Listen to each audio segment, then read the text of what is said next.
उसके दिल में भगत सिंह की कुर्बानी का बड़ा मान था। फौज की वर्दी पहन करना तिरंगे का सम्मान था।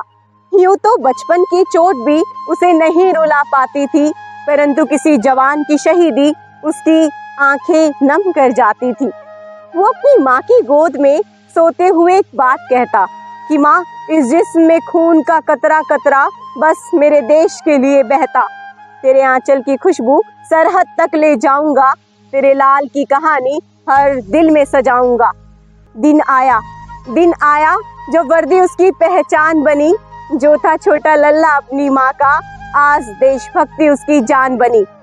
बहन बोली, भाई माँ बाप का ध्यान रखूंगी मैं, तुम आराम से जाना। माँ बोली, शेर को जना है मैंने, दुश्मनों को ये जरूर बताना।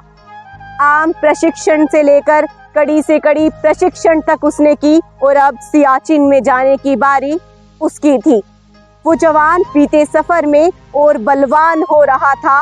अनुशासन, कर्तव्य और देश प्रेम उसके रग रग में समा रहा था। सियाचिन की घाटियों में उसकी पहली रात थी।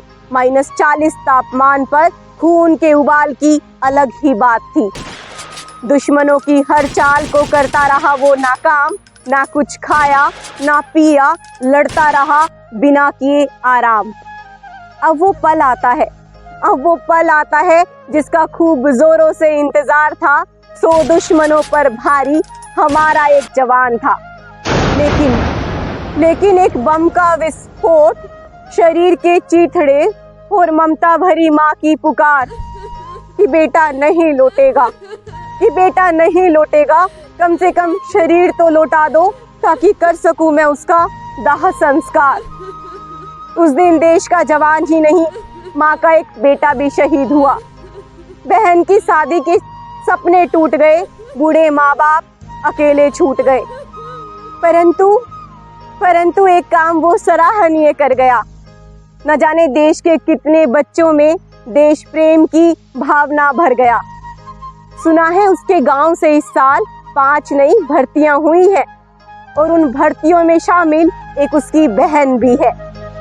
कुर्बानी का सिलसिला ऐसा जो रुकेगा नहीं, तिरंगा था, तिरंगा है और झुकेगा कभी नहीं। जय हिंद, जय भारत।